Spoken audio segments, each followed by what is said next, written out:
Magandang araw mga kababayan. We have just concluded our fruitful participation in the 2025 Asia-Pacific Economic Cooperation Economic Leaders Meeting held in Gyeongju, Republic of Korea. At this year's gathering, I joined my fellow economic leaders in a series of productive meetings on the most pressing challenges confronting the Asia-Pacific region, from supply chain disruptions and climate change to persistent economic inequality and the accelerating pace of technological transformation. I'm pleased to report that our engagements were robust, our discussions fruitful, and our shared commitment to collective action reaffirmed. Throughout the meetings, we focused on the themes of connectivity, innovation, and prosperity, which underpin APEC's mission to foster growth that is inclusive, resilient, and sustainable. We saw once again how APEC member economies, despite our diversity, share common aspirations and how strongly we resonated in our desire to move forward together. We saw alignment in the urgency for resilient growth,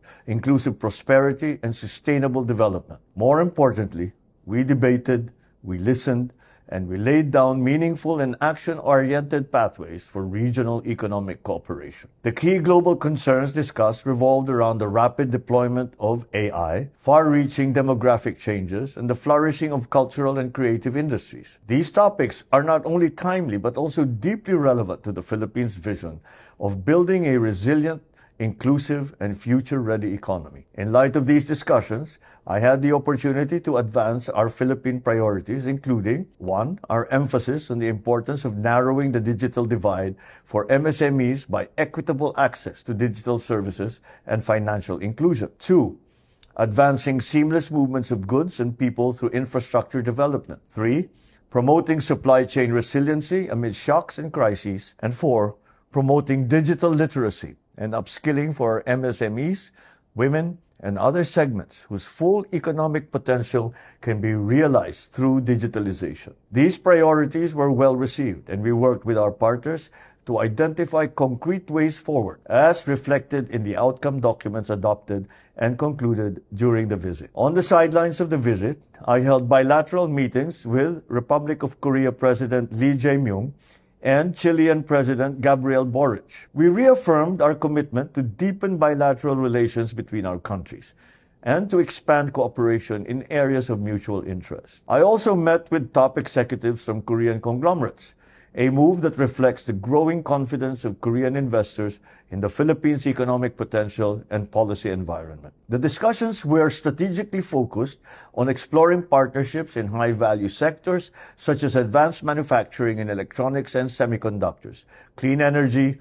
and defense-related industries. I also witnessed the signing of a supplemental agreement between the DTI's Philippine Economic Zone Authority and Samsung Electromechanics Philippines, valued at over 50 billion pesos, which is expected to generate more than 3,000 new high-technology jobs for Filipino engineers and technicians. Beyond that, they commit to the training of our people and the establishment of R&D centers with some of our universities. This commitment is vital, as Korean FDI inflows reached $55 million in the first half of 2025, reflecting strong investor confidence that this administration is seeking to translate into concrete long-term commitments. These business meetings, organized by the Department of Trade and Industry, aim to significantly deepen economic ties, leveraging the momentum of the Philippines-Korea Free Trade Agreement, which entered into force last year. And finally,